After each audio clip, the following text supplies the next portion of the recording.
বিশ্বনবী পাগলের মতো একবার হাউজে কাউসারে যাবেন, একবার সিরাতে যাবেন, একবার পুলসিরাতের দিকে, একবার হাউজে কাউসারের দিকে পাগলের মতো দৌড়াতে থাকবেন। তার কোনো গুনাহগার উম্মত যাতে জাহান্নামে ঢুকে না যায়, সেদিন কেউ সুপারিশ করতে পারবে না বিশ্বনবী ছাড়া। এজন্য 5 নম্বর আল্লাহ বললেন, মান যাল্লাযী ইয়াশফাউ ইনদাহু ইল্লা বিইযনিহি। কার সাহস আছে, কার এত বড় বুকের পাটা কিয়ামতের কঠিন দিন আল্লাহর সামনে দাঁড়িয়ে সুপারিশ করবে?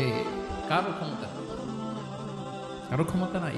বিশ্বনবী সেদিন সিজদায় পড়ে উম্মতের জন্য কাঁদবেন, সবাই কাঁদবে, নফসি নফসি, আল্লাহ আমারে বাঁচাও, আল্লাহ আমারে বাঁচাও। বিশ্বনবী বলবেন, উম্মতি উম্মতি। বিশ্বনবী আমার জন্য কাঁদবেন, আপনার জন্য কাঁদবেন।